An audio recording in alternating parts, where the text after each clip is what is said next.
Happy Friday, everybody.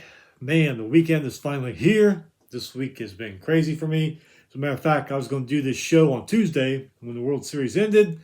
But like they always say, whenever you want to do something, you got plans, life gets in the way. And it did the last few days. But anyway, we're going to go over what happened in the Men's College World Series. Tennessee is your national champion in baseball.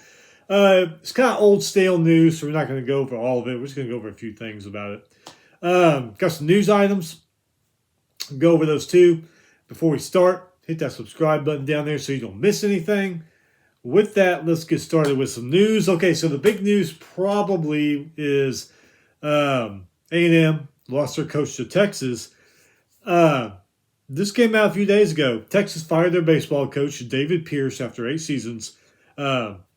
Not too bad. He was 295 and 162. Won 3 Big 12 championships. Made 3 trips to the Men's College World Series. Evidently, something happened after the Big 12 tournament. I haven't seen what it is yet. Maybe they put it out there. Some kind of ugly incident between him and one of the pitchers. He had to go to the Human Resources Department at UT to talk about it. And that was it. He was gone. They were done with him.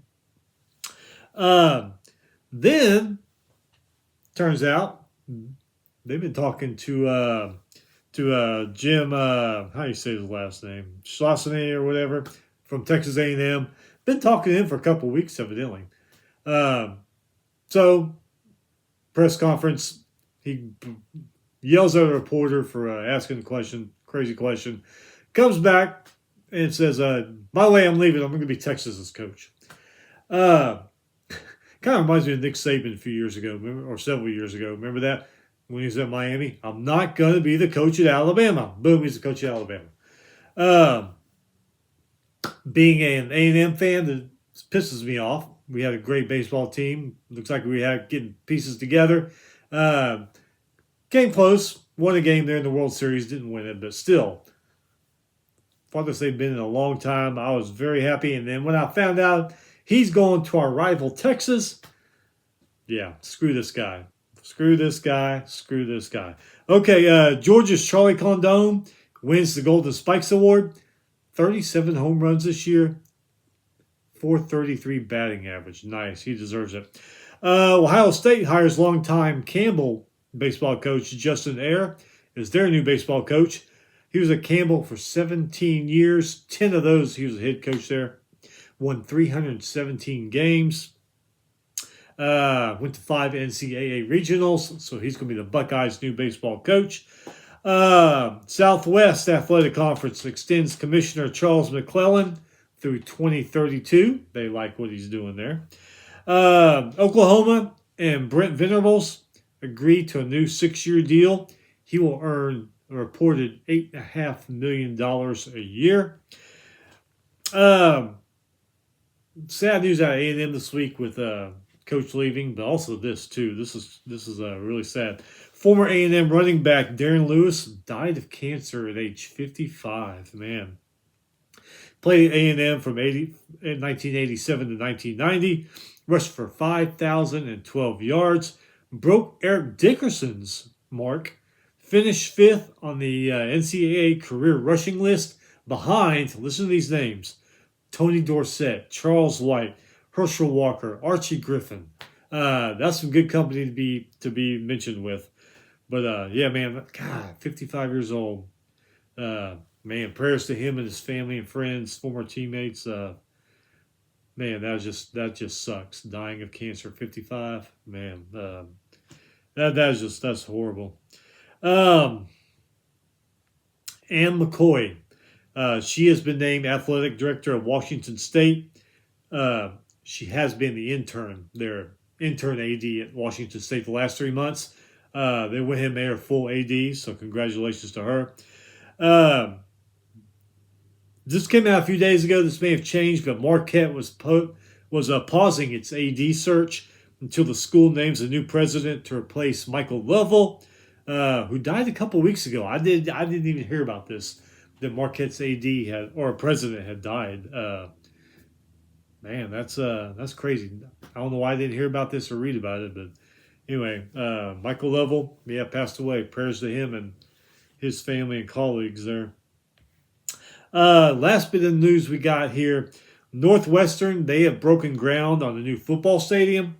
It's going to be on the site of the now demolished Ryan Field, which Ryan Field, it was old and all that and probably decrepit, but still is I don't know, you can't call it a legend in college sports, but it's a landmark, man. The towers, and you sit up high, you can see Lake Michigan and all that, but it's gone now. The new stadium is going to seat about 12,000 less. It'll seat 35,000. I think they're going to have all kinds of top of the line scoreboards and advertising rings and all that around. I saw I don't know if it was the actual plans for it or just a drawing or rendition of what it's going to look like. To me, it reminded me of one of those European, like the European soccer over there in Ireland, where a lot of these college games are being played first week of the season, week 0. Reminded me of that, and I was like, well, all right, that's what y'all want. That's y'all's deal. That's y'all's stadium, but I don't know. I look at it and I'm like, all right, well, whatever. Anyway, so right now, next 2 seasons, Northwestern's going to play their games at the Lakefront Soccer and Lacrosse facility. Doesn't hold that many people, of course. But the new Ryan Field is scheduled to be open in 2026. So there you go. All right, so like we said, we all know Tennessee national champions in baseball. I was worried about this series. I was like, Aggies are good, but I don't know, man. Tennessee, they're on fire. And, you see their coach get fired up about something, that fires up the rest of the team. But that game 1, the Aggies came out, won 9-5. I was like, all right, we can make a series out of this. Man, wouldn't that be great if we won game 2 and swept them? Of course, that didn't happen. Tennessee won 4-1. So it came down to game 3. Game 3 started off horrible. I think, if I remember right, the Aggies only scored 1. And Tennessee went and scored 5 or 6 more. It was looking bad. But then that 8th and 9th inning came around. A&M started scoring run after run. I was like, all right, we're going to make a comeback. Fell 1 run short. But still, I'm proud of the Aggies, man. Great season for them, really great season. Ended like crap, lost the World Series, and your coach bolts for your rival, so ended like crap. And plus, they're losing players now. We've got, I want to say 4 or 5 players entered the transfer portal since he left. So I don't know what next year is going to look like. But like I said, that game 1, the Aggies looked good.